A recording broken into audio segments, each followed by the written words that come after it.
ਸਤਿ ਸ਼੍ਰੀ ਅਕਾਲ, ਸਵਾਗਤ ਹੈ ਸਾਰੇ ਹੀ ਦਰਸ਼ਕਾਂ ਦਾ। ਮੈਂ ਹਾਂ ਗਗਨਦੀਪ ਸਿੰਘ ਤੇ ਇਸ ਵਕਤ ਵੱਡੀ ਅਪਡੇਟ ਲੈ ਕੇ ਹਾਜ਼ਰ ਹੋਏ ਹਾਂ। ਕਿਸਾਨੀ ਅੰਦੋਲਨ ਦੇ ਨਾਲ ਜੁੜੀ ਹੋਈ ਵੱਡੀ ਅਪਡੇਟ ਹੈ। ਸੁਪਰੀਮ ਕਮੇਟੀ ਜੋ ਸੁਪਰੀਮ ਕੋਰਟ ਦੇ ਵੱਲੋਂ ਗਠਨ ਕੀਤੀ ਗਈ ਸੀ, ਉਸ ਕਮੇਟੀ ਦੇ ਵਿੱਚੋਂ ਪਹਿਲਾਂ ਭੁਪਿੰਦਰ ਸਿੰਘ ਮਾਨ ਦਾ ਅਸਤੀਫਾ ਆਉਂਦਾ ਏ ਤੇ ਹੁਣ ਇਸ ਕਮੇਟੀ ਨੂੰ ਲੈ ਕੇ ਹੀ ਸੁਪਰੀਮ ਕੋਰਟ ਦੇ ਵਿੱਚ ਪਟੀਸ਼ਨ ਦਾਇਰ ਹੋ ਚੁੱਕੀ ਹੈ। ਇਸ ਕਮੇਟੀ ਦੇ ਉੱਤੇ ਹੀ ਇੱਕ ਕਿਸਾਨੀ ਪੱਖ ਦੇ ਵੱਲੋਂ ਪਟੀਸ਼ਨ ਦਾਇਰ ਕੀਤੀ ਗਈ ਹੈ ਕਿ ਇਹ ਨਿਰਪੱਖ ਕਮੇਟੀ ਨਹੀਂ ਹੈ, ਇਸ ਨੂੰ ਲੈ ਕੇ ਦੁਬਾਰਾ ਕਮੇਟੀ ਦਾ ਗਠਨ ਹੋਣਾ ਚਾਹੀਦਾ ਹੈ। ਭਾਰਤੀ ਕਿਸਾਨ ਯੂਨੀਅਨ ਲੋਕ ਸ਼ਕਤੀ ਜਿਸ ਦੇ ਵੱਲੋਂ ਇੱਕ ਪਟੀਸ਼ਨ ਸੁਪਰੀਮ ਕੋਰਟ ਦੇ ਵਿੱਚ ਦਾਇਰ ਕੀਤੀ ਗਈ ਹੈ ਤੇ ਸੁਪਰੀਮ ਕੋਰਟ ਦੇ ਵੱਲੋਂ ਬਣਾਈ ਗਈ ਇਸ ਸੁਪਰੀਮ ਕਮੇਟੀ ਦੇ ਉੱਤੇ ਹੀ ਸਵਾਲ ਚੁੱਕ ਦਿੱਤੇ ਗਏ ਨੇ। ਹਾਲਾਂਕਿ ਸਵਾਲ ਉਦੋਂ ਹੀ ਵੱਡੇ ਖੜੇ ਹੋ ਗਏ ਸੀ ਜਦੋਂ ਭੁਪਿੰਦਰ ਸਿੰਘ ਮਾਨ ਦੇ ਵੱਲੋਂ ਅਸਤੀਫਾ ਦਿੱਤਾ ਜਾਂਦਾ ਹੈ। 4 ਮੈਂਬਰਾਂ ਦੇ ਵਿੱਚੋਂ 3 ਮੈਂਬਰ ਰਹਿ ਜਾਂਦੇ ਨੇ। ਵੱਡੇ ਕਿਸਾਨ ਆਗੂ ਭੁਪਿੰਦਰ ਸਿੰਘ ਮਾਨ ਅਸਤੀਫਾ ਦੇ ਕੇ ਬਾਹਰ ਹੋ ਜਾਂਦੇ ਨੇ ਤਾਂ ਇਸ ਕਮੇਟੀ ਦੇ ਵਿੱਚ ਕੋਈ ਵੀ ਕਿਸਾਨ ਆਗੂ ਨਹੀਂ ਰਹਿ ਜਾਂਦਾ, ਜਿਸ ਤੋਂ ਬਾਅਦ ਇਸ ਕਮੇਟੀ ਦੇ ਉੱਤੇ ਲਗਾਤਾਰ ਟਿੱਪਣੀਆਂ ਸ਼ੁਰੂ ਹੋ ਗਈਆਂ ਸੀ ਤੇ ਹੁਣ ਭਾਰਤੀ ਕਿਸਾਨ ਯੂਨੀਅਨ ਲੋਕ ਸ਼ਕਤੀ ਦੇ ਵੱਲੋਂ ਇੱਕ ਪਟੀਸ਼ਨ ਦਾਇਰ ਕੀਤੀ ਗਈ ਹੈ ਸੁਪਰੀਮ ਕੋਰਟ ਦੇ ਵਿੱਚ, ਜਿਸ ਦੇ ਵਿੱਚ ਮੰਗ ਕੀਤੀ ਗਈ ਹੈ ਕਿ ਇਸ ਕਮੇਟੀ ਨੂੰ ਰੱਦ ਕੀਤਾ ਜਾਵੇ ਤੇ ਇੱਕ ਨਵੀਂ ਕਮੇਟੀ ਦਾ ਗਠਨ ਹੋਣਾ ਚਾਹੀਦਾ ਹੈ, ਜਿਸ ਦੇ ਵਿੱਚ ਇੱਕ ਰਿਟਾਇਰ ਜੱਜ ਵੀ ਮੌਜੂਦ ਹੋਣੇ ਚਾਹੀਦੇ ਨੇ, ਉਸ ਕਮੇਟੀ ਦਾ ਹਿੱਸਾ ਹੋਣੇ ਚਾਹੀਦੇ ਨੇ ਰਿਟਾਇਰ ਜੱਜ, ਤਾਂ ਜੋ ਨਿਰਪੱਖਤਾ ਦੇ ਨਾਲ ਨਿਰਪੱਖ ਤਰੀਕੇ ਦੇ ਨਾਲ ਜਿਹੜੀ ਇਸ ਕਿਸਾਨੀ ਅੰਦੋਲਨ ਦੀ ਜਾਂਚ ਪੜਤਾਲ ਕਮੇਟੀ ਦੇ ਵੱਲੋਂ ਕੀਤੀ ਜਾਵੇ। ਹਾਲਾਂਕਿ ਕਿਸਾਨ ਜਥੇਬੰਦੀਆਂ ਜੋ ਲਗਾਤਾਰ ਸੰਘਰਸ਼ ਦੇ ਉੱਤੇ ਨੇ, ਉਹਨਾਂ ਨੇ ਇਹਨਾਂ ਕਮੇਟੀਆਂ ਦੇ ਅੱਗੇ ਪੇਸ਼ ਹੋਣ ਤੋਂ ਪਹਿਲਾਂ ਹੀ ਇਨਕਾਰ ਕੀਤਾ ਹੋਇਆ। ਸੋ ਅੱਗੇ ਇਹ ਕਮੇਟੀਆਂ ਕਿੱਧਰ ਜਾਂਦੀਆਂ ਨੇ ਤੇ ਜੇਕਰ ਸੁਪਰੀਮ ਕੋਰਟ ਕੋਈ ਨਵੀਂ ਕਮੇਟੀ ਬਣਾਉਂਦੀ ਹੈ ਤਾਂ ਕਿਸਾਨ ਉਸ ਦੇ ਉੱਤੇ ਕੀ ਫੈਸਲਾ ਲੈਣਗੇ, ਉਹ ਆਉਣ ਵਾਲੇ ਦਿਨਾਂ ਦਾ ਮਸਲਾ ਰਹੇਗਾ। ਸਭ ਤੋਂ ਪਹਿਲਾਂ ਚੱਲਦੇ ਹਾਂ ਸੀਨੀਅਰ ਪੱਤਰਕਾਰ ਸ਼ਰਤ ਵਰਮਾ ਹੋਣਾ ਦੇ ਕੋਲ ਤੇ ਉਹਨਾਂ ਤੋਂ ਜਾਣਦੇ ਹਾਂ ਕਿ ਆਖਰਕਾਰ ਏਡੀ ਵੱਡੀ ਗੱਲ ਕਿ ਸੁਪਰੀਮ ਕੋਰਟ ਦੀ ਬਣਾਈ ਗਈ ਕਮੇਟੀ ਦੇ ਉੱਤੇ ਹੀ ਸਵਾਲ ਚੁੱਕ ਦਿੱਤੇ ਗਏ ਨੇ। ਸ਼ਰਤ ਜੀ, ਸਵਾਗਤ ਹੈ ਜੀ। ਧੰਨਵਾਦ ਜੀ, ਬਹੁਤ ਬਹੁਤ। ਸ਼ਰਤ ਜੀ, ਕਿਸ ਤਰ੍ਹਾਂ ਵੇਖ ਰਹੇ ਹੋ ਇੱਕ ਵਾਰ ਫਿਰ ਸੁਪਰੀਮ ਕੋਰਟ ਦੀ ਕਮੇਟੀ ਉਹਨੂੰ ਹੀ ਚੈਲੰਜ ਹੋ ਗਿਆ ਸੁਪਰੀਮ ਕੋਰਟ ਦੇ ਵਿੱਚ? ਗਗਨ, ਜਿਹੜੀ ਮੈਂ ਸਮਝਦਾ ਜਿਹੜੀ ਇਹਨਾਂ ਨੇ ਰਿਟ ਪਾਈ ਹੈਗੀ ਜੀ ਵੀ ਇੱਕ ਕਿ ਵੀ ਨਵੀਂ ਕਮੇਟੀ ਗਠਿਤ ਕੀਤੀ ਜਾਵੇ। ਜਿਹੜੀ ਪਹਿਲਾਂ ਦੀ ਕਮੇਟੀ ਜਿਹੜੀ ਸੁਪਰੀਮ ਕੋਰਟ ਨੇ ਗਠਿਤ ਕੀਤੀ ਸੀ ਉਸ ਦੇ ਵਿੱਚ ਉਸ ਨੂੰ ਲੈ ਕੇ ਇਹਨਾਂ ਦੇ ਵਿੱਚ ਕੁਝ ਸ਼ੰਕੇ ਸੀਗੇ ਜੀ ਕਿ ਵੀ ਜਿਹੜੀ ਨਿਰਪੱਖ ਨਹੀਂ ਹੈਗੀ ਕਮੇਟੀ। ਔਰ ਮੈਂ ਇਹ ਸਮਝਦਾ ਜੀ ਜਿਹੜੀ ਇਹ ਇਹਨਾਂ ਦੀ ਵੱਲੋਂ ਜਿਹੜੀ ਰਿਟ ਫਾਈਲ ਕੀਤੀ ਗਈ ਹੈਗੀ ਇਹ ਬਹੁਤ ਹੀ ਸਕਾਰਾਤਮਕ ਇੱਕ ਉਹ ਹੈਗਾ ਜੀ ਇਹਦਾ ਪੱਖ ਅਗਰ ਦੇਖਿਆ ਜਾਵੇ ਤਾਂ, ਕਿ ਵੀ ਹੁਣ ਤੱਕ ਜਿਹੜੇ ਕਿਸਾਨ ਧਿਰਾਂ ਨੇ ਉਹ ਇਹ ਕਹਿੰਦੇ ਆ ਰਹੀਆਂ ਨੇ ਕਿ ਵੀ ਅਸੀਂ ਕਿਸੇ ਵੀ ਕਮੇਟੀ ਦਾ ਹਿੱਸਾ ਨਹੀਂ ਬਣਨਾ, ਕਿਸੇ ਕਮੇਟੀ ਦੇ ਅੱਗੇ ਪੇਸ਼ ਨਹੀਂ ਹੋਣਾ। ਅਗਰ ਦੇਖੋ ਚਾਹੇ ਇੱਕ ਧਿਰ ਸਹੀ, ਦੇਖੋ ਹੁਣ ਦੇਖਣਾ ਇਹ ਹੈ ਕਿ ਵੀ ਜਿਵੇਂ ਕਹਿ ਰਹੇ ਜੀ 500 ਦੇ ਕਰੀਬ ਜਥੇਬੰਦੀਆਂ ਹੈਗੀਆਂ ਜੀ, ਐਗਜ਼ੈਕਟ ਨੰਬਰ ਆਪਾਂ ਨੂੰ ਪਤਾ ਨਹੀਂ ਹੈਗਾ ਵੀ ਕਿੰਨੀਆਂ ਜਿਹੜੀ ਜਥੇਬੰਦੀਆਂ ਹੈਗੀਆਂ ਜਿਹੜੀਆਂ ਇਸ ਕਿਸਾਨੀ ਸੰਘਰਸ਼ ਦੇ ਵਿੱਚ ਭਾਗ ਲੈ ਰਹੀਆਂ ਨੇ। ਦੇਖੋ ਲੋਕ ਤਾਂ ਲੱਖਾਂ ਨੇ ਪਰ ਜਥੇਬੰਦੀਆਂ ਜਿਹੜੀਆਂ ਹੈਗੀਆਂ 500 ਦੇ ਕਰੀਬ ਕਹਿ ਰਹੇ ਨੇ। ਹੁਣ ਜਿਹੜੀ ਇਹ ਰਿਟ ਹੈਗੀ ਫਾਈਲ ਕੀਤੀ ਗਈ ਹੈ ਕਿ ਵੀ ਉਸ ਨੂੰ ਲੈ ਕੇ ਕਿ ਵੀ ਇੱਕ ਨਿਰਪੱਖ ਨਹੀਂ ਹੈਗੀ ਜੀ ਕਮੇਟੀ, ਕੋਈ ਹੋਰ ਕਮੇਟੀ ਗਠਿਤ ਕੀਤੀ ਜਾਵੇ ਜਿਹਦੇ ਵਿੱਚ ਇੱਕ ਰਿਟਾਇਰਡ ਜੱਜ ਵੀ ਹੋਣ ਜੀ। ਇਸ ਦੇ ਵਿੱਚ ਦੇਖਣਾ ਪਏਗਾ ਜੀ ਬਾਕੀ ਜਿਹੜੀ ਜਥੇਬੰਦੀਆਂ ਜੀ ਕਿਸਾਨੀ ਉਹਨਾਂ ਦਾ ਕੀ ਰਹਿੰਦਾ ਹੈ ਜੀ, ਉਹਨਾਂ ਦਾ ਕੀ ਰੁਖ ਰਹਿੰਦਾ ਹੈਗਾ। ਜਿਹੜੇ ਸਾਡੇ ਸਹਿਯੋਗੀ ਹੈ ਜੀ ਸੁਰਿੰਦਰ ਡੱਲਾ ਜੀ, ਉਹਨਾਂ ਨੇ 2-3 ਦਿਨ ਪਹਿਲਾਂ ਹੀ ਕਹਿਤਾ ਸੀ ਵੀ ਦੇਖੋ ਕਿਸਾਨਾਂ ਨੂੰ ਚਾਹੀਦਾ ਕਿ ਵੀ ਸੁਪਰੀਮ ਕੋਰਟ ਦੇ ਕੋਲ ਅਪਰੋਚ ਕਰਨ ਕਿ ਵੀ ਇਹ ਸਾਨੂੰ ਇਹ ਵਾਲੇ ਜਿਹੜੇ ਹੈਗੇ ਤੁਸੀਂ ਮੈਂਬਰ ਬਣਾਏ ਹੈਗੇ ਉਹ ਸਾਨੂੰ ਮਨਜ਼ੂਰ ਨਹੀਂ ਹੈਗੇ। ਸਾਡੇ ਮੈਂਬਰ ਜਿਹੜੇ ਹੈਗੇ ਜੀ ਜਿਹੜੇ ਸਾਡਾ ਸਹੀ ਪੱਖ ਸੁਪਰੀਮ ਕੋਰਟ ਦੇ ਅੱਗੇ ਪੇਸ਼ ਕਰ ਸਕਦੇ ਨੇ, ਉਹਨਾਂ ਨੂੰ ਹਿੱਸਾ ਬਣਾਇਆ ਜਾਵੇ। ਅਗਰ ਇਹ ਬਾਕੀ ਦੀ ਧਿਰਾਂ ਜਿਹੜੀਆਂ ਬਾਕੀ ਦੀ ਜਥੇਬੰਦੀਆਂ ਵੀ ਇਹਨਾਂ ਦੇ ਨਾਲ ਐਗਰੀ ਕਰਦੀਆਂ ਨੇ ਤਾਂ ਮੈਨੂੰ ਲੱਗਦਾ ਕਿ ਬਹੁਤ ਵਧੀਆ ਇੱਕ ਪੋਜ਼ੀਟਿਵ ਡਿਵੈਲਪਮੈਂਟ ਹੋ ਸਕਦੀ ਹੈ। ਇਹ ਜਿਹੜੀ ਹੈ ਕਮੇਟੀ ਅਗਰ ਇਹਦੇ ਵਿੱਚ ਇੱਦਾਂ ਦੇ ਲੀਡਰ ਆਉਂਦੇ ਨੇ ਕਿ ਇੱਦਾਂ ਦੇ ਮੈਂਬਰ ਆਉਂਦੇ ਨੇ ਜਿਨ੍ਹਾਂ 'ਤੇ ਕਿਸਾਨ ਭਰੋਸਾ ਕਰ ਸਕਣ। ਦੇਖੋ ਮੈਨੂੰ ਗਗਨ ਇਹ ਲੱਗਦਾ ਜੀ ਜਿਹੜੇ ਹੁਣ ਤੱਕ ਦੀ 9 ਗੇੜ ਦੀ ਜਿੰਨੀਆਂ ਬੈਠਕਾਂ ਹੋਈਆਂ ਸਰਕਾਰ ਔਰ ਕਿਸਾਨਾਂ ਦੇ ਵਿੱਚ, ਉੱਥੇ ਕਿਤੇ ਨਾ ਕਿਤੇ ਵਿਸ਼ਵਾਸ ਮਿਸਿੰਗ ਹੈ ਜੀ, ਜਿਹੜਾ ਹੁੰਦਾ ਜੀ ਟਰਸਟ। ਜਦੋਂ ਤੱਕ ਆਪਾਂ ਕਿਸੇ 'ਤੇ ਵਿਸ਼ਵਾਸ ਨਹੀਂ ਕਰਦੇ ਉਦੋਂ ਤੱਕ ਉਹ ਗੱਲ ਸਿਰੇ ਨਹੀਂ ਚੜ੍ਹਦੀ ਹੈਗੀ। ਦੇਖੋ ਜਿਹੜੀ ਕਿਸਾਨ ਧਿਰਾਂ ਹੈਗੀਆਂ ਜੀ ਉਹ ਆਪਣਾ ਸਰਕਾਰ 'ਤੇ ਵਿਸ਼ਵਾਸ ਨਹੀਂ ਕਰ ਪਾ ਰਹੀਆਂ, ਸਰਕਾਰ ਦੀ ਇੰਟੈਂਸ਼ਨ 'ਤੇ। ਦੇਖੋ ਇਹ ਮਾਹੌਲ ਇੱਥੇ ਤੱਕ ਬਣ ਗਿਆ ਜੀ। ਹੁਣ ਉਹ ਜਿਹੜੀ ਸੁਪਰੀਮ ਕੋਰਟ ਨੇ ਕਮੇਟੀ ਗਠਿਤ ਕੀਤੀ ਸੀ ਉਸ 'ਤੇ ਵੀ ਨਹੀਂ ਵਿਸ਼ਵਾਸ ਕਰ ਪਾ ਰਹੀਆਂ। ਉਹਦੇ ਵਿੱਚ ਦੇਖੋ ਜੀ ਭੁਪਿੰਦਰ ਸਿੰਘ ਮਾਨ ਹੋਰਾਂ ਨੇ ਆਪਣਾ ਵਾਪਸ ਲੈ ਲਿਆ ਹੈਗਾ, ਭੁਪਿੰਦਰ ਸਿੰਘ ਮਾਨ ਹੋਰਾਂ ਨੇ ਆਪਣਾ ਨਾਮ ਜਿਹੜਾ ਵਾਪਸ ਲੈ ਲਿਆ ਹੈਗਾ ਅਤੇ ਬਾਕੀ ਦੇ ਹੁਣ 3 ਰਹਿ ਗਏ। ਇਹਨਾਂ ਨੇ ਆਪਣਾ ਖਦਸ਼ਾ ਜ਼ਾਹਰ ਕੀਤਾ ਹੈਗਾ ਕਿ ਵੀ ਇਹ ਆਲਰੇਡੀ ਕਿਤੇ ਨਾ ਕਿਤੇ ਇੱਕ ਵੱਡਾ ਸਵਾਲ ਇੱਥੇ ਵੀ ਖੜਾ ਹੋ ਰਿਹਾ ਕਿ ਜੇਕਰ ਪਹਿਲਾਂ ਹੀ ਕਿਸੇ ਸੁਪਰੀਮ ਕੋਰਟ ਦੀ ਕਮੇਟੀ ਦੇ ਉੱਤੇ ਕਿਸੇ ਨੂੰ ਕਿੰਤੂ ਪਰੰਤੂ ਸੀ ਤਾਂ ਜਦੋਂ ਕਿਉਂਕਿ ਹੁਣ ਕਾਫੀ ਸਮਾਂ ਬੀਤ ਚੁੱਕਿਆ ਇਸ ਕਮੇਟੀ ਨੂੰ ਬਣਿਆ, ਉਸ ਤੋਂ ਪਹਿਲਾਂ ਹੁਣ ਤੱਕ ਪਟੀਸ਼ਨ ਕਿਉਂ ਨਹੀਂ ਸੀ ਦਾਇਰ ਹੋਈ? ਭੁਪਿੰਦਰ ਸਿੰਘ ਮਾਨ ਪਰਸੋਂ ਅਸਤੀਫਾ ਦੇ ਦਿੰਦੇ ਨੇ, ਉਸ ਤੋਂ ਬਾਅਦ ਇਹ ਰਿਟ ਦਾਇਰ ਹੁੰਦੀ ਹੈ ਕਿ ਜਿਹੜੀ ਕਮੇਟੀ ਦਾ ਗਠਨ ਫਿਰ ਤੋਂ ਹੋਣਾ ਚਾਹੀਦਾ ਹੈ। ਕਮੇਟੀ ਦੀ ਨਿਰਪੱਖਤਾ ਦੇ ਉੱਤੇ ਸਵਾਲ ਚੁੱਕੇ ਜਾ ਰਹੇ ਨੇ। ਜੇਕਰ ਅਜਿਹੀ ਕੋਈ ਗੱਲ ਸੀ ਤਾਂ ਜਦੋਂ ਸੁਪਰੀਮ ਕੋਰਟ 12 ਤਰੀਕ ਨੂੰ ਕਮੇਟੀ ਦਾ ਗਠਨ ਕਰਦੀ ਹੈ ਤੇ ਉਸ ਤੋਂ ਬਾਅਦ ਕਿਉਂ ਨਹੀਂ ਅਜਿਹੀ ਕਾਰਵਾਈ ਹੋਈ?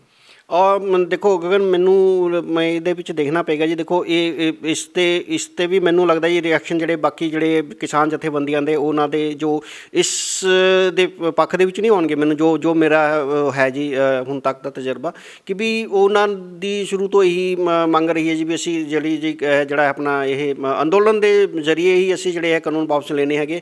ਅਸੀਂ ਸੁਪਰੀਮ ਕੋਰਟ ਦੇ ਵਿੱਚ ਇਹਨਾਂ ਦੇ ਕਾਨੂੰਨਾਂ ਦੀ ਜੋ ਲੀਗੈਲਿਟੀ ਹੈ ਉਹਨਾਂ ਨੂੰ ਚੈਲੰਜ ਨਹੀਂ ਕਰਨਾ ਹੈਗਾ ਵੀ ਸਰਕਾਰ ਨੇ ਬਣਾਇਆ ਹੈਗਾ, ਅਸੀਂ ਸਰਕਾਰ ਤੋਂ ਹੀ ਵਾਪਸ ਲੈਣੇ ਕਿ ਵੀ ਉਹ ਸੁਪਰੀਮ ਕੋਰਟ ਦੇ ਅੱਗੇ ਨਹੀਂ ਇਹ ਵਾਲਾ ਕਰਨਾ ਚਾਹੁੰਦੇ ਹੈਗੇ ਜੀ। ਬਿਲਕੁਲ, ਤੋਂ ਦਰਸ਼ਕਾਂ ਨੂੰ ਦੱਸ ਦਈਏ ਕਿ ਜਿਹੜੀ ਹੁਣ ਪਟੀਸ਼ਨ ਦਾਇਰ ਹੋਈ ਹੈ ਉਸ ਪਟੀਸ਼ਨ ਦੇ ਵਿੱਚ ਨਵੀਂ ਕਮੇਟੀ ਦੇ ਗਠਨ ਦੀ ਗੱਲ ਭਾਰਤੀ ਕਿਸਾਨ ਯੂਨੀਅਨ ਲੋਕ ਸ਼ਕਤੀ ਦੇ ਵੱਲੋਂ ਕੀਤੀ ਗਈ ਹੈ। ਹਾਲਾਂਕਿ ਜਿਹੜੀਆਂ ਕਿਸਾਨ ਆਗੂਆਂ ਦੀਆਂ ਜਥੇਬੰਦੀਆਂ ਧਰਨੇ ਪ੍ਰਦਰਸ਼ਨ ਦੇ ਵਿੱਚ ਨੇ, ਉਸ ਧਰਨੇ ਪ੍ਰਦਰਸ਼ਨ ਵਾਲੀਆਂ ਭਾਰਤੀ ਕਿਸਾਨ ਯੂਨੀਅਨਾਂ ਦੇ ਵਿੱਚ ਇਸ ਕਿਸਾਨ ਯੂਨੀਅਨ ਦਾ ਕੋਈ ਹਿੱਸਾ ਨਹੀਂ ਹੈ। ਇਹ ਕਿਸਾਨ ਯੂਨੀਅਨ ਉਹਨਾਂ ਤੋਂ ਵੱਖਰੀ ਹੈ ਜਿਹੜੇ ਕਿਸਾਨ ਯੂਨੀਅਨਾਂ ਦੇ ਆਗੂ ਪ੍ਰਦਰਸ਼ਨ ਕਰ ਰਹੇ ਨੇ। ਸੋ ਪ੍ਰਦਰਸ਼ਨ ਕਰ ਰਹੇ ਕਿਸਾਨ ਯੂਨੀਅਨ ਦੇ ਆਗੂਆਂ ਦਾ ਕਹਿਣਾ ਹੈ ਕਿ ਅਸੀਂ ਕਿਸੇ ਵੀ ਕਮੇਟੀ ਦਾ ਹਿੱਸਾ ਨਹੀਂ ਬਣਾਂਗੇ, ਅਸੀਂ ਕਿਸੇ ਕਮੇਟੀ ਦੇ ਅੱਗੇ ਪੇਸ਼ ਨਹੀਂ ਹੋਵਾਂਗੇ, ਕਿਉਂਕਿ ਸੁਪਰੀਮ ਕੋਰਟ ਦੇ ਵੱਲੋਂ ਜਿਹੜੀ ਕਮੇਟੀ ਬਣਾਈ ਜਾਵੇਗੀ ਉਹ ਫੈਸਲਾ ਨਹੀਂ ਲੈ ਸਕਦੀ, ਉਹ ਫੈਸਲਾ ਲੈਣ ਦੇ ਯੋਗ ਨਹੀਂ ਹੈ, ਕਿਉਂਕਿ ਇਹ ਸਾਰਾ ਕਾਨੂੰਨ ਹੈ ਜੋ ਕੇਂਦਰ ਸਰਕਾਰ ਦੇ ਹੱਥੋਂ ਬਣਿਆ ਹੈ ਤੇ ਇਸ ਨੂੰ ਰੱਦ ਕਰਨ ਦੀਆਂ ਸ਼ਕਤੀਆਂ ਵੀ ਕੇਂਦਰ ਸਰਕਾਰ ਦੇ ਹੱਥ ਦੇ ਵਿੱਚ ਨੇ। ਹਾਲਾਂਕਿ ਸੁਪਰੀਮ ਕੋਰਟ ਨੇ ਇਹਨਾਂ ਖੇਤੀ ਕਾਨੂੰਨਾਂ ਨੂੰ ਸਟੇ ਕਰ ਦਿੱਤਾ ਹੈ। ਸਟੇ ਤੋਂ ਬਾਅਦ ਇਹਨਾਂ ਕਾਨੂੰਨਾਂ ਦੇ ਉੱਤੇ ਲਗਾਤਾਰ ਹੁਣ ਬਹਿਸ ਦਾ ਚਰਚਾ ਵੀ ਅੱਗੇ ਵੱਧਦੀ ਜਾ ਰਹੀ ਹੈ, ਕਿਉਂਕਿ ਬੀਤੇ ਦਿਨਾਂ ਦੇ ਵਿੱਚ ਜਿਹੜੀ 15 ਜਨਵਰੀ ਨੂੰ ਕੇਂਦਰ ਅਤੇ ਕਿਸਾਨਾਂ ਦੇ ਵਿਚਾਲੇ ਬੈਠਕ ਹੁੰਦੀ ਹੈ, ਉਸ ਬੈਠਕ ਦੇ ਵਿੱਚ ਵੀ ਇਹ ਚਰਚਾ ਦਾ ਵਿਸ਼ਾ ਬਣਦਾ ਹੈ ਕਿ ਲਗਾਤਾਰ ਜੋ ਕਿਸਾਨ ਹੈ ਉਹਨਾਂ ਨੂੰ ਹੁਣ ਕਾਨੂੰਨਾਂ ਦੇ ਉੱਤੇ ਗੱਲਬਾਤ ਕਰਨੀ ਬੰਦ ਕਰ ਦੇਣੀ ਚਾਹੀਦੀ ਹੈ। ਇਹ ਗੱਲ ਨਰਿੰਦਰ ਤੋਮਰ ਜੋ ਮੰਤਰੀ ਨੇ, ਖੇਤੀਬਾੜੀ ਮੰਤਰੀ, ਉਹਨਾਂ ਦੇ ਵੱਲੋਂ ਮੀਟਿੰਗ ਦੇ ਵਿੱਚ ਇਹ ਗੱਲ ਦੁਹਰਾਈ ਜਾਂਦੀ ਹੈ ਕਿ ਜਿਹੜੇ ਖੇਤੀ ਕਾਨੂੰਨ ਨੇ ਉਹ ਕਾਨੂੰਨ ਹੁਣ ਸਟੇ ਹੋ ਚੁੱਕੇ ਨੇ, ਇਸ ਕਰਕੇ ਉਹਨਾਂ ਨੂੰ ਰੱਦ ਹੋਣ ਦੇ ਉੱਤੇ ਗੱਲ ਨਾ ਕਰੋ, ਹੁਣ ਆਪਾਂ ਅਗਲੀਆਂ ਗੱਲਾਂ ਕਰੀਏ। ਤਾਂ ਕਿਸਾਨਾਂ ਦਾ ਕਹਿਣਾ ਸੀ ਕਿ ਇਹ ਆਰਜੀ ਤੌਰ ਦੇ ਉੱਤੇ ਰੱਦ ਹੋਏ ਨੇ, ਪੂਰਨ ਤੌਰ ਦੇ ਉੱਤੇ ਰੱਦ ਨਹੀਂ ਹੋਏ। ਜੇਕਰ ਇਹ ਕਾਨੂੰਨ ਪੂਰਨ ਤੌਰ ਦੇ ਉੱਤੇ ਤੁਰੰਤ ਪ੍ਰਭਾਵ ਦੇ ਨਾਲ ਰੱਦ ਹੁੰਦੇ ਤਾਂ ਅਸੀਂ ਇਸ ਦੇ ਉੱਤੇ ਗੱਲ ਨਾ ਕਰਦੇ। ਸੋ ਕੱਲ੍ਹ ਦੀ ਮੀਟਿੰਗ ਦੇ ਵਿੱਚ ਵੀ ਇਹ ਚਰਚਾ ਦਾ ਵਿਸ਼ਾ ਬਹੁਤ ਵੱਡੇ ਪੱਧਰ ਦੇ ਉੱਤੇ ਰਿਹਾ, ਕਾਫੀ ਲੰਮਾ ਸਮਾਂ ਇਸ ਦੇ ਉੱਤੇ ਚਰਚਾ ਚੱਲੀ ਹੈ। ਸੋ ਅੱਜ ਫਿਰ ਕਿਸਾਨਾਂ ਅਤੇ ਕਿਸਾਨ ਜਥੇਬੰਦੀਆਂ ਦੇ ਵੱਡੇ ਆਗੂਆਂ ਦੇ ਵਿਚਕਾਰ ਬੈਠਕ ਸ਼ੁਰੂ ਹੋਈ ਹੈ। 12 ਵਜੇ ਦੇ ਕਰੀਬ ਬੈਠਕ ਸ਼ੁਰੂ ਹੋਈ ਹੈ ਤੇ ਹੁਣ ਨਿਰੰਤਰ ਉਹ ਬੈਠਕ ਚੱਲ ਰਹੀ ਹੈ। ਪਹਿਲਾਂ ਪੰਜਾਬ ਦੀਆਂ ਜਿਹੜੀਆਂ 31 ਕਿਸਾਨ ਜਥੇਬੰਦੀਆਂ ਨੇ ਉਹਨਾਂ ਦੇ ਆਗੂ ਬੈਠਕ ਕਰ ਰਹੇ ਨੇ, ਉਸ ਤੋਂ ਬਾਅਦ 550 ਦੇ ਕਰੀਬ ਕਿਸਾਨ ਜਥੇਬੰਦੀਆਂ ਦੇ ਆਗੂਆਂ ਦੇ ਵਿੱਚੋਂ ਚੁਣੀ ਹੋਈ 41 ਮੈਂਬਰੀ ਕਮੇਟੀ ਉਹ ਗੱਲਬਾਤ ਕਰੇਗੀ। ਇਹ ਦੋ ਕਮੇਟੀਆਂ ਦੇ ਵਿੱਚੋਂ ਨਿਕਲ ਕੇ ਫੈਸਲੇ ਲੋਕਾਂ ਦੇ ਸਾਹਮਣੇ ਆਉਣੇ ਨੇ। ਜਿਹੜੇ ਲੋਕ ਪ੍ਰਦਰਸ਼ਨ ਦੇ ਉੱਤੇ ਬੈਠੇ ਨੇ, ਅਸੀਂ ਆ, ਤੁਸੀਂ ਆ, ਹਰ ਇੱਕ ਦੇ ਸਾਹਮਣੇ ਫੈਸਲੇ ਜਿਹੜੇ ਕਿਸਾਨਾਂ ਦੇ ਨੇ ਉਹ ਅੱਜ ਸਾਹਮਣੇ ਆਉਣੇ ਨੇ। ਵੱਡੇ ਫੈਸਲੇ ਨੇ। ਅੰਦੋਲਨ ਨੂੰ ਲੈ ਕੇ ਕਿਸਾਨਾਂ ਤੇ ਆਗੂ ਲਗਾਤਾਰ ਚਰਚਾ ਕਰ ਰਹੇ ਨੇ ਕਿ ਕਿਸਾਨ ਅੰਦੋਲਨ ਅੱਗੇ ਕਿਸ ਤਰ੍ਹਾਂ ਵਧਾਇਆ ਜਾਵੇ। ਇਸ ਦੇ ਉੱਤੇ ਵੀ ਸ਼ਰਦ ਵਰਮਾ ਹੁਣੇ ਤੋਂ ਜਾਣਾਂਗੇ। ਵਰਮਾ ਜੀ, ਕਿਸ ਤਰ੍ਹਾਂ ਵੇਖ ਰਹੇ ਹੋ ਜਿਹੜੀ ਹੁਣ ਮੀਟਿੰਗ ਕਿਸਾਨ ਜਥੇਬੰਦੀਆਂ ਦੇ ਆਗੂਆਂ ਦੇ ਵਿਚਾਲੇ ਚੱਲ ਰਹੀ ਹੈ? ਹੁਣ ਪਹਿਲਾਂ ਪੰਜਾਬ ਦੇ ਆਗੂ ਕਰ ਰਹੇ ਨੇ, ਫਿਰ ਜਿਹੜਾ ਸੰਯੁਕਤ ਕਿਸਾਨ ਮੋਰਚਾ ਉਹ ਕਰੇਗਾ। ਇਹ ਮੀਟਿੰਗ ਦੇ ਵਿੱਚੋਂ ਅੱਜ ਕੀ ਲੱਗਦਾ ਕੀ ਨਿਕਲੇਗਾ? ਗਗਨ, ਮੈਨੂੰ ਲੱਗਦਾ ਜੀ ਜਿਹੜੇ ਅੱਜ ਦੀ ਆਪਣੇ ਆਪਸੀ ਇਹ ਮੰਥਨ ਕਰ ਰਹੇ ਨੇ, ਆਪਸੀ ਵਿਚਾਰ ਵਿਮਰਸ਼ ਕਰ ਰਹੇ ਨੇ, ਉਹ ਜਿਹੜੀ ਅਗਲੀ 19 ਤਰੀਕ ਨੂੰ ਜਿਹੜੀ ਮੀਟਿੰਗ ਹੋਣੀ ਹੈ ਜੀ ਸਰਕਾਰ ਦੇ ਨਾਲ, ਉਸ ਦੇ ਵਿੱਚ ਕੀ ਇਹਨਾਂ ਦੀ ਸਟ੍ਰੈਟੇਜੀ ਰਹੇਗੀ, ਕੀ ਰਣਨੀਤੀ ਰਹੇਗੀ, ਉਹ ਡਿਸਾਈਡ ਕਰਨਗੇ ਜੀ। ਕਿਉਂਕਿ ਦੇਖੋ ਹੁਣ ਤੱਕ ਦੀ ਜਿਹੜੀਆਂ 9 ਗੇੜ ਦੀਆਂ ਮੀਟਿੰਗਾਂ ਹੋ ਚੁੱਕੀਆਂ ਨੇ। ਸਿਰਫ ਇੱਕ ਗੇੜ ਦੀ ਜਿਹੜੀ ਮੀਟਿੰਗ ਹੋਈ ਸੀ ਜੀ 29 ਦਸੰਬਰ ਵਾਲੀ, ਉਸ 'ਚ ਥੋੜ੍ਹਾ ਜਿਹਾ ਸਰਕਾਰ ਵੱਲੋਂ ਸਕਾਰਾਤਮਕ ਥੋੜ੍ਹਾ ਜਿਹਾ ਦਿਖਾਇਆ ਗਿਆ ਸੀਗਾ। ਉਸ ਤੋਂ ਇਲਾਵਾ ਉਹੀ ਸਰਕਾਰ ਉਸੇ ਆਪਣੇ ਸਟੈਂਡ 'ਤੇ ਅੜੀ ਹੋਈ ਹੈ ਕਿ ਵੀ ਅਸੀਂ ਸੌਦਾ ਕਰਨ ਨੂੰ ਤਿਆਰ ਹੈਗੇ। ਹੁਣ ਉਹਨਾਂ ਨੇ ਸੁਪਰੀਮ ਕੋਰਟ ਦਾ ਹਵਾਲਾ ਦੇ ਕੇ ਕਿਹਾ ਜੀ ਦੇਖੋ ਕਾਨੂੰਨ ਤਾਂ ਹੁਣ ਸਟੇ ਹੋ ਗਏ ਨੇ, ਵੀ ਤੁਸੀਂ ਕਿਉਂ ਨਾ ਬਿੰਦੂਵਾਰ ਪੁਆਇੰਟ ਬਾਈ ਪੁਆਇੰਟ ਹਰ ਇੱਕ ਉਸ 'ਤੇ ਕਰ ਲਈਏ। ਉਹੀ ਗੱਲ ਹੁੰਦੀ ਜੀ। ਦੇਖੋ ਕਿਸਾਨ ਫਿਰ ਕਹਿ ਰਹੇ ਨੇ ਕਿ ਵੀ ਦੇਖੋ ਇਹ ਜਿਹੜੀ ਰੋਕ ਹੈਗੀ ਆਰਜੀ ਹੈਗੀ ਹੈ, ਇਹ ਪਰਮਾਨੈਂਟ ਰੋਕ ਨਹੀਂ ਹੈਗੀ ਹੈ, ਕਿ ਵੀ ਉਹਨਾਂ ਨੂੰ ਖਦਸ਼ਾ ਹੈਗਾ ਕਿ ਵੀ ਜੇ ਅਸੀਂ ਹਟਦੇ ਹਾਂ, ਅਸੀਂ ਤੁਹਾਡੀ ਧਰਨਾ ਚੱਕਦੇ ਹਾਂ ਤਾਂ ਕਿਤੇ ਬਾਅਦ 'ਚ ਲਾਗੂ ਨਾ ਹੋ ਜਾਣ। ਦੇਖੋ ਮੈਂ ਤੁਹਾਨੂੰ ਪਹਿਲਾਂ ਵੀ ਕਿਹਾ ਜੀ, ਵਿਸ਼ਵਾਸ ਦੀ ਜੋ ਹੈ ਨਾ ਜੀ ਉਹ ਮਿਸਿੰਗ ਹੈ ਜੀ। ਸਰਕਾਰ ਨੂੰ ਇਹਨਾਂ ਦਾ ਵਿਸ਼ਵਾਸ ਜਿੱਤਣਾ ਚਾਹੀਦਾ ਹੈਗਾ, ਤਾਂ ਹੀ ਉਹ ਇਸ ਤੋਂ ਜੀ ਕੋਈ ਸਕਾਰਾਤਮਕ ਕੁਛ ਪੋਜ਼ੀਟਿਵ ਡਿਵੈਲਪਮੈਂਟ ਹੋ ਸਕਦੀ ਹੈ।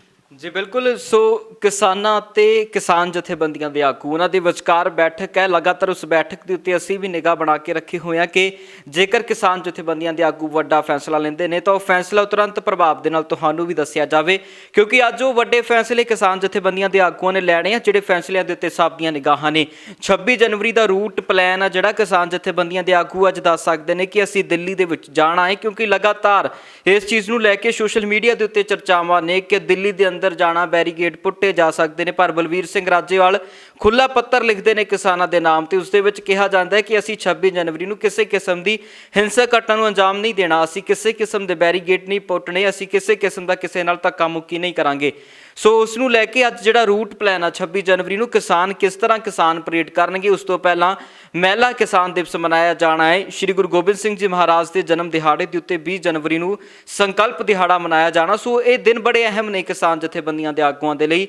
ਉਹਨਾਂ ਦਿਨਾਂ ਨੂੰ ਮਨਾਉਣ ਦੇ ਲਈ ਰੂਟ ਪਲਾਨ ਜਿਹੜਾ ਸਾਰਾ ਅੱਜ ਕਿਸਾਨ ਜਥੇਬੰਦੀਆਂ ਦੇ ਆਗੂ ਆਪਸ ਦੇ ਵਿੱਚ ਵਿਚਾਰ ਕਰਨਗੇ। ਉਸ ਤੋਂ ਬਾਅਦ ਉਸ ਦੇ ਉੱਤੇ ਟਿੱਪਣੀ ਹੋਵੇਗੀ ਸਾਰੇ ਕਿਸਾਨ ਆਗੂਆਂ ਦੀ ਤੇ ਉਸ ਤੋਂ ਬਾਅਦ ਇੱਕ ਫੈਸਲਾ ਨਿਕਲੇਗਾ, ਜੋ ਫੈਸਲਾ ਪ੍ਰੈਸ ਕਾਨਫਰੰਸ ਦੇ ਜ਼ਰੀਏ ਤੁਹਾਡੇ ਅਤੇ ਸਾਡੇ ਸਾਹਮਣੇ ਆਵੇਗਾ। ਉਸ ਫੈਸਲਿਆਂ ਦੇ ਵਿੱਚੋਂ ਸਭ ਦੀਆਂ ਨਿਗਾਹਾਂ ਨੇ, ਕਿਉਂਕਿ ਇੱਕ ਨਵੀਂ ਮੀਟਿੰਗ ਦੀ ਤਰੀਕ ਬੀਤੀ ਰਾਤ ਮਿਲੀ ਹੈ। ਉਹ ਮੀਟਿੰਗ 19 ਜਨਵਰੀ ਦੀ ਮੀਟਿੰਗ, ਉਹ ਮੀਟਿੰਗ 19 ਜਨਵਰੀ ਨੂੰ ਆ। ਉਸ ਤੋਂ ਪਹਿਲਾਂ ਕਿਸਾਨਾਂ ਨੇ ਆਪਣੇ ਫੈਸਲੇ ਕਰ ਦੇਣੇ ਨੇ। ਜੇਕਰ 19 ਜਨਵਰੀ ਦੇ ਉੱਤੇ ਕਿਸਾਨ ਟੇਕ ਰੱਖਦੇ ਨੇ ਤਾਂ ਕਿਤੇ ਨਾ ਕਿਤੇ ਅਗਲੇ ਫੈਸਲੇ ਪ੍ਰਭਾਵਿਤ ਹੋਣਗੇ। ਅੱਜ ਦੀ ਗੱਲ ਕਰੀਏ ਤਾਂ ਅੱਜ ਦੇ ਫੈਸਲਿਆਂ ਦੇ ਵਿੱਚ 19 ਜਨਵਰੀ ਦੀ ਮੀਟਿੰਗ ਨੂੰ ਲੈ ਕੇ ਵੀ ਫੈਸਲਾ ਹੋ ਸਕਦਾ। ਇਸ ਦੇ ਉੱਤੇ ਵੀ ਸ਼ਰਦ ਵਰਮਾ ਹੁਣ ਤੋਂ ਜਾਣਾਂਗੇ। ਵਰਮਾ ਜੀ, ਕੀ ਲੱਗਦਾ ਜਿਹੜੀ ਮੀਟਿੰਗ ਹੈ 19 ਜਨਵਰੀ ਦੀ, ਉਸ ਮੀਟਿੰਗ ਨੂੰ ਲੈ ਕੇ ਜੇਕਰ ਅੱਜ ਦੀ ਬੈਠਕ ਦੇ ਵਿੱਚ ਚਰਚਾ ਹੁੰਦੀ ਹੈ ਕਿ ਕਿਸਾਨ ਉਸ ਮੀਟਿੰਗ ਦੇ ਵਿੱਚ ਜਾਣ ਦੇ ਲਈ ਮੰਨਣਗੇ? ਕਿਉਂਕਿ ਚਰਚਾਵਾਂ 15 ਜਨਵਰੀ ਦੀ ਮੀਟਿੰਗ ਨੂੰ ਲੈ ਕੇ ਸੀ ਕਿ ਕਿਸਾਨ ਨਹੀਂ ਜਾਣਗੇ, ਪਰ ਕਿਸਾਨ ਗਏ। ਉਹਨਾਂ ਦਾ ਕਹਿਣਾ ਹੈ ਕਿ ਅਸੀਂ ਸਰਕਾਰ ਕਰਕੇ ਗਏ ਹਾਂ ਕਿ ਕੱਲ੍ਹ ਨੂੰ ਕੋਈ ਅਜਿਹੀ ਟਿੱਪਣੀ ਸਾਡੇ ਤੇ ਨਾ ਆਵੇ ਕਿ ਕਿਸਾਨ ਗੱਲ ਕਰਨ ਦੇ ਲਈ ਤਿਆਰ ਨਹੀਂ। ਪਰ ਜੇ ਹੁਣ 19 ਜਨਵਰੀ ਦੀ ਬੈਠਕ ਹੈ, ਪਿਛਲੀਆਂ ਬੈਠਕਾਂ ਬੇਸਿੱਟਾਂ ਨੇ, 19 ਜਨਵਰੀ ਦੀ ਬੈਠਕ ਨੂੰ ਤੁਹਾਨੂੰ ਕੀ ਲੱਗਦਾ ਕਿਸਾਨ ਉੱਥੇ ਪਹੁੰਚਦੇ ਨੇ ਜਾਂ ਨਹੀਂ ਪਹੁੰਚਦੇ? ਗਗਨ, ਮੈਨੂੰ ਲੱਗਦਾ ਜੀ ਪਹੁੰਚਣਗੇ ਜ਼ਰੂਰ, ਕਿਉਂਕਿ ਕਿਸਾਨ ਜਿਹੜੇ ਹੁਣ ਤੱਕ ਦਾ ਜਿਹੜਾ ਐਜੀਟੇਸ਼ਨ ਹੈ ਜੀ ਬਹੁਤ ਹੀ ਪੀਸਫੁਲ ਔਰ ਸਕਾਰਾਤਮਕ ਰਿਹਾ ਹੈਗਾ। ਅਤੇ ਇਸ ਦੇ ਵਿੱਚ ਓਵਰਆਲ ਇਹਨਾਂ ਦੀ ਬੜੀ ਮਤਲਬ ਕਿ ਇਹਨਾਂ ਦੀ ਤਾਰੀਫ ਹੋਈ ਹੈ ਜੀ ਕਿ ਇੰਨਾ ਸ਼ਾਂਤਮਈ ਅੰਦੋਲਨ ਰਿਹਾ ਹੈਗਾ। ਇਹ ਕੋਈ ਵੀ ਇੱਦਾਂ ਦਾ ਸਰਕਾਰ ਨੂੰ ਮੌਕਾ ਨਹੀਂ ਦੇਣਾ ਚਾਹੁੰਦੇ ਜੀ ਕਿ ਵੀ ਕਿਸਾਨ ਇਸ ਜਿਹੜੇ ਹੈਗੇ ਜੀ ਗੱਲਬਾਤ ਤੋਂ ਭੱਜ ਰਹੇ ਨੇ, ਅਤੇ ਮੈਨੂੰ ਲੱਗਦਾ ਜਾਣਗੇ ਜ਼ਰੂਰ। ਪਰ ਦੇਖੋ, ਮੈਂ ਕੱਲ੍ਹ ਜੀ ਜਿਹਦੀ ਮੀਟਿੰਗ ਜਦੋਂ ਬੇਸਿੱਟਾ ਰਹੀ ਉਸ ਤੋਂ ਬਾਅਦ ਮੈਂ ਕਈ ਕਿਸਾਨ ਆਗੂਆਂ ਨੂੰ ਸੁਣ ਰਿਹਾ ਸੀਗਾ, ਉਹ ਇਸ ਤੋਂ ਦੇਖੋ ਉਹਨਾਂ ਦਾ ਇੰਟਰਸਟ ਹਟ ਚੁੱਕਿਆ ਕਿ ਵੀ ਸਰਕਾਰ ਉਸੇ ਆਪਣੇ ਉਹੀ ਸਟੈਂਡ 'ਤੇ ਅੜੀ ਹੋਈ ਹੈਗੀ ਕਿ ਵੀ ਅਸੀਂ ਸੋਧਾਂ ਕਰਨ ਨੂੰ ਤਿਆਰ ਹੈਗੇ। ਤਾਂ ਉਹ ਕਿਤੇ ਨਾ ਕਿਤੇ ਉਹ ਮਤਲਬ ਕਿ ਉਹਨਾਂ ਨੂੰ ਪਤਾ ਕਿ ਜਦੋਂ ਦੇਖੋ ਤੁਹਾਨੂੰ ਪਤਾ ਕਿ ਉਹਨਾਂ ਨੇ ਉਹੀ ਸਟੈਂਡ ਦੁਹਰਾਉਣਾ, ਅੰਦਰੋਂ ਦੀ ਦਿਲੋਂ ਦੀ ਇਹ ਉਹ ਮਤਲਬ ਕਿ ਬੜੀ ਉਸ ਨਾਲ ਨਹੀਂ ਜਾਣਗੇ, ਮਤਲਬ ਕਿ ਫਿਰ ਵੀ ਜਾਣਗੇ ਜ਼ਰੂਰ, ਕਿਉਂਕਿ ਵੀ ਉਹ ਮੌਕਾ ਨਹੀਂ ਦੇਣਾ ਚਾਹੁੰਦੇ ਔਰ ਜਾਣਾ ਵੀ ਚਾਹੀਦਾ ਜੀ। ਤਾਂ ਮੈਂ ਸਮਝਦਾ ਬਿਲਕੁਲ। ਸੋ ਕਿਸਾਨ ਜਥੇਬੰਦੀਆਂ ਦੇ ਆਗੂ, ਹਾਲਾਂਕਿ ਸਾਡੀਆਂ ਆਪਣੀਆਂ ਟਿੱਪਣੀਆਂ ਨੇ ਕਿ ਕਿਸਾਨ ਜਥੇਬੰਦੀਆਂ ਦੇ ਆਗੂਆਂ ਨੂੰ ਜਾਣਾ ਚਾਹੀਦਾ ਜਾਂ ਜਾਂਦੇ ਨਹੀਂ ਜਾਂਦੇ, ਇਸ ਗੱਲ ਦਾ ਫੈਸਲਾ ਕਿਸਾਨ ਜਥੇਬੰਦੀਆਂ ਦੇ ਆਗੂਆਂ ਦੀ ਜੋ ਬੈਠਕ ਚੱਲ ਰਹੀ ਹੈ ਉਸ ਬੈਠਕ ਦੇ ਵਿੱਚ ਹੋ ਜਾਣਾ ਹੈ। ਸੋ ਉਸ ਦੇ ਨਾਲ ਹੀ ਇੱਕ ਵੱਡੀ ਖਬਰ ਹੋਰ ਆ ਰਹੀ ਸੀ, ਬਲਦੇਵ ਸਿੰਘ ਸਿਰਸਾ ਜਿਹੜੇ ਕਿ ਕਿਸਾਨ ਆਗੂ ਨੇ, ਉਹਨਾਂ ਦੇ ਉੱਤੇ ਉਹਨਾਂ ਨੂੰ ਇੱਕ ਚਿੱਠੀ ਪੱਤਰ ਆ ਗਈ ਹੈ NIA ਦੇ ਵੱਲੋਂ, ਭਾਵ ਕਿ ਉਹਨਾਂ ਦੇ ਉੱਤੇ ਦੇਸ਼ ਧਰੋਹ ਦੇ ਮੁਕੱਦਮੇ ਦੀ ਚਰਚਾ ਹੈ। ਵਰਮਾ ਜੀ, ਕੁਝ ਅਜਿਹੀ ਖਬਰ ਅਪੜ ਰਹੀ ਹੈ ਕਿ ਜਿਹੜੇ ਬਲਦੇਵ ਸਿੰਘ ਸਿਰਸਾ ਨੇ ਕਿਸਾਨ ਆਗੂ, ਉਹਨਾਂ ਦੇ ਉੱਤੇ NIA ਦੇ ਵੱਲੋਂ ਦੇਸ਼ ਧਰੋਹ ਦੇ ਮੁਕੱਦਮੇ ਦਰਜ ਕੀਤੇ ਗਏ ਨੇ ਜੀ। ਉਹ ਸੰਮਨ ਉਹਨਾਂ ਨੂੰ ਹੋਏ ਨੇ ਜੀ ਜਾਰੀ। ਦੇਖੋ ਗਗਨ, ਇਹ ਜਿਵੇਂ ਮੈਂ ਪਹਿਲਾਂ ਵੀ ਕਿਹਾ ਕਿ ਜੀ ਬੇਭਰੋਸਾ, ਜੋ ਬੇਭਰੋਸਗੀ ਦਾ ਮਾਹੌਲ ਬਣਿਆ ਹੋਇਆ ਜੀ ਸਰਕਾਰ ਦੇ ਪ੍ਰਤੀ ਕਿਸਾਨਾਂ ਦਾ, ਉਹ ਇਹ ਜਿਹੜੀ ਹੈ ਜੀ ਇਹ ਸੰਮਨਾਂ ਦੀ ਜਿਹੜੀ ਟਾਈਮਿੰਗ ਹੈ ਉਸ 'ਤੇ ਵੀ ਦੇਖੋ ਕਿਤੇ ਨਾ ਕਿਤੇ ਡਾਊਟ ਕਰਦਾ ਹੈਗਾ ਵੀ ਅਗਰ ਇਹ ਆਮ ਦਿਨਾਂ ਦੇ ਵਿੱਚ ਆਏ ਹੁੰਦੇ ਤਾਂ ਸ਼ਾਇਦ ਉਸਦੇ ਇੰਨੇ ਸੀਰੀਅਸ ਉਹ ਨਾ ਲੱਗਦੀ। ਪਰ ਹੁਣ ਕਿਤੇ ਨਾ ਕਿਤੇ ਇਸ ਨੂੰ ਉਸ ਨਾਲ ਜੋੜ ਕੇ ਦੇਖਿਆ ਜਾਏਗਾ ਕਿ ਵੀ ਕਿਤੇ ਉਸ ਕਰਕੇ ਤਾਂ ਨਹੀਂ ਹੈਗੇ ਕਿ ਵੀ ਇਹ ਕਿਸਾਨੀ ਅੰਦੋਲਨ 'ਚ ਕਰ ਰਹੇ ਹੈਗੇ। ਦੇਖੋ ਇਹਦੇ ਵਿੱਚ ਅਗਰ ਨਿਰਪੱਖ ਜਾਂਚ ਹੁੰਦੀ ਹੈ ਅਗਰ ਤਾਂ ਉਸ ਦੇ ਵਿੱਚੋਂ ਕੁਛ ਨਾ ਕੁਛ ਨਿਕਲ ਸਕਦਾ। ਪਰ ਦੇਖੋ ਮਾਹੌਲ ਜਿਵੇਂ ਸਮਾਂ ਸਹੀ ਨਹੀਂ ਹੈ ਫਿਲਹਾਲ, ਕਿਉਂਕਿ ਕਿਸਾਨੀ ਅੰਦੋਲਨ ਨੂੰ ਪ੍ਰਭਾਵਿਤ ਕਰ, ਕਿਉਂਕਿ ਹਰ ਪਾਸੇ ਟਿੱਪਣੀਆਂ ਨੇ ਕਿ ਕਿਸਾਨੀ ਅੰਦੋਲਨ ਨੂੰ ਪ੍ਰਭਾਵਿਤ ਕਰਨ ਦੇ ਲਈ ਅਜਿਹੀਆਂ ਗੱਲਾਂ ਕੀਤੀਆਂ ਜਾ ਰਹੀਆਂ। ਇਹੀ ਦੇਖੋ ਜੀ, ਇਹੀ ਟਾਈਮਿੰਗ 'ਤੇ ਹੁੰਦਾ ਹੈ ਕਿ ਜਿਵੇਂ ਟਾਈਮਿੰਗ ਜਿਹੜੀ ਹੈ ਇਹ ਸੰਮਨਾਂ ਦੀ ਜਿਹੜੀ ਹੈਗੀ ਹੈ ਉਹ ਉਸ 'ਤੇ ਕਿਤੇ ਨਾ ਕਿਤੇ ਪੁਆਇੰਟ ਕਰਦੀ ਹੈ ਕਿ ਵੀ ਇਹ ਕਿਤੇ ਉਸ ਨਾਲ ਤਾਂ ਨਹੀਂ, ਆਰਮ ਟੈਸਟਿੰਗ ਤਾਂ ਨਹੀਂ, ਵੀ ਸਰਕਾਰ ਵੱਲੋਂ ਪ੍ਰੈਸ਼ਰ ਤਾਂ ਨਹੀਂ ਬਣਾਇਆ ਜਾ ਰਿਹਾ ਕਿ ਵੀ, ਤਾਂ ਇਹ ਤਾਂ ਜੀ ਹੁਣ ਦੇਖੋ ਜੋ ਮਾਹੌਲ ਹੈਗਾ ਜੀ ਬੇਭਰੋਸਾ ਹੈ ਵੀ ਸਰਕਾਰ 'ਤੇ ਹੁਣ ਭਰੋਸਾ ਨਹੀਂ ਰਿਹਾ ਵੀ ਸਰਕਾਰ ਦੇ ਕਰਕੇ ਉਹ ਸੁਪਰੀਮ ਕੋਰਟ 'ਤੇ ਵੀ ਨਹੀਂ ਭਰੋਸਾ ਕਰ ਪਾ ਰਹੇ ਹੈਗੇ ਕਿ ਵੀ ਜੋ ਕਮੇਟੀ ਬਣੀ ਕਿ ਵੀ ਉਸ 'ਤੇ ਦੇਖੋ ਮੈਂਬਰ ਜਿਹੜੇ ਲਏ ਗਏ ਉਹ ਉਹਨਾਂ 'ਤੇ ਹੋਇਆ ਕਿ ਮਾਨ ਸਾਹਿਬ ਨੇ ਆਪਣਾ ਨਾਮ ਵਾਪਸ ਲੈ ਲਿਆ, ਅਤੇ ਉਹ ਇਹ ਜੋ ਹੈ ਨਾ ਜੀ ਸਰਕਾਰ ਹੀ ਕਰ ਸਕਦੀ ਹੈ। ਇਹਨਾਂ ਨੂੰ ਸਰਕਾਰ ਨੂੰ ਭਰੋਸਾ ਜਿੱਤਣਾ ਚਾਹੀਦਾ ਜੀ, ਕਿਸਾਨਾਂ ਦਾ ਵੱਡਾ ਦਿਲ ਦਿਖਾਉਣਾ ਚਾਹੀਦਾ ਜੀ। ਬਿਲਕੁਲ। ਸੋ ਬਲਦੇਵ ਸਿੰਘ ਸਿਰਸਾ ਨੂੰ ਲੈ ਕੇ ਵੀ ਜਿਹੜੀਆਂ ਖਬਰਾਂ ਦੀਆਂ ਟਿੱਪਣੀਆਂ ਲਗਾਤਾਰ ਆ ਰਹੀਆਂ ਸੀ, ਉਸ ਦੇ ਉੱਤੇ ਵੀ ਸ਼ਰਦ ਵਰਮਾ ਜੀ ਹੁਣਾਂ ਨੇ ਦੱਸਿਆ ਕਿ NIA ਦੇ ਵੱਲੋਂ ਇੱਕ ਸੰਮਣ ਆਇਆ ਹੈ ਜਿਸ ਦੇ ਵਿੱਚ ਦੇਸ਼ ਧਰੋਹ ਦੇ ਮੁਕੱਦਮੇ ਦੇ ਸਮੇਤ ਕਈ ਧਾਰਾਵਾਂ ਦੀ ਗੱਲਬਾਤ ਹੋ ਰਹੀ ਹੈ। ਦੇਸ਼ ਧਰੋਹ ਦਾ ਮੁਕੱਦਮਾ ਕਿਸਾਨ ਆਗੂ ਦੇ ਉੱਤੇ ਹੁੰਦਾ ਹੈ, ਜਿਸ ਤੋਂ ਬਾਅਦ ਚਰਚਾ ਬਣਦੀਆਂ ਨੇ ਕਿ ਜਿਹੜਾ ਇਸ ਕਿਸਾਨੀ ਅੰਦੋਲਨ ਨੂੰ ਦਬਾਉਣ ਦੇ ਲਈ ਅਜਿਹਾ ਕੁਝ ਕੀਤਾ ਜਾ ਰਿਹਾ। ਸੋ ਸਰਕਾਰ ਦੇ ਉੱਤੇ ਵੀ ਵੱਡੇ ਸਵਾਲ ਖੜੇ ਹੋ ਰਹੇ ਨੇ। ਆਉਣ ਵਾਲੇ ਦਿਨਾਂ ਦੇ ਵਿੱਚ ਅਜਿਹੀਆਂ ਟਿੱਪਣੀਆਂ ਹੋਰ ਤੇਜ਼ ਨਾ ਹੋਣ ਤਾਂ ਜ਼ਰੂਰਤ ਹੈ ਕਿ ਸਰਕਾਰ ਅਤੇ ਪ੍ਰਸ਼ਾਸਨ ਇਹਨਾਂ ਚੀਜ਼ਾਂ ਦੇ ਵੱਲ ਧਿਆਨ ਦੇਵੇ ਤਾਂ ਜੋ ਅੰਦੋਲਨ ਨੂੰ ਜਿਸ ਤਰ੍ਹਾਂ ਸ਼ਾਂਤਮਈ ਚੱਲ ਰਿਹਾ ਹੈ ਉਹ ਅੰਦੋਲਨ ਉਸੇ ਤਰ੍ਹਾਂ ਚੱਲੇ ਤੇ ਇਸ ਅੰਦੋਲਨ ਦੀ ਕਾਮਯਾਬੀ ਜੋ ਬੜੇ ਵਧੀਆ ਢੰਗ ਦੇ ਨਾਲ ਅੱਗੇ ਵਧ ਰਹੀ ਹੈ ਤੇ ਅੱਗੇ ਵੀ ਵਧੇਗੀ। ਸੋ ਅੱਜ ਦੀਆਂ ਨਿਗਾਹਾਂ ਰੱਖਾਂਗੇ, ਕਿਸਾਨਾਂ ਦੀ ਮੀਟਿੰਗ ਹੋ ਰਹੀ ਹੈ, ਉਸ ਮੀਟਿੰਗ ਦੇ ਵਿੱਚ ਜਿਹੜੀਆਂ ਖਾਸ ਚਰਚਾਵਾਂ ਹੋਣਗੀਆਂ ਉਹ ਅੱਜ ਸ਼ਾਮ ਦੇ ਪ੍ਰੋਗਰਾਮ ਦੇ ਵਿੱਚ ਸਾਂਝੀਆਂ ਕਰਾਂਗੇ। ਖਬਰ ਪੜਤਾਲ ਦੇ ਵਿੱਚ ਵੀ ਸਵੇਰ ਦੇ ਪ੍ਰੋਗਰਾਮ ਦੇ ਵਿੱਚ ਵੀ ਸਾਂਝੀ ਕਰਾਂਗੇ ਤੇ ਸ਼ਾਮ ਦੇ ਪ੍ਰੋਗਰਾਮਾਂ ਦੇ ਵਿੱਚ ਵੀ ਅੱਜ ਦੀਆਂ ਸਾਰੀਆਂ ਕਿਸਾਨ ਅੰਦੋਲਨ ਦੀਆਂ ਵੱਡੀਆਂ ਅਪਡੇਟ ਤੁਹਾਡੇ ਨਾਲ ਸਾਂਝੀਆਂ ਕਰਾਂਗੇ। ਫਿਲਹਾਲ ਦੇ ਲਈ ਇਜਾਜ਼ਤ ਲਵਾਂਗੇ। ਬਹੁਤ ਬਹੁਤ ਧੰਨਵਾਦ।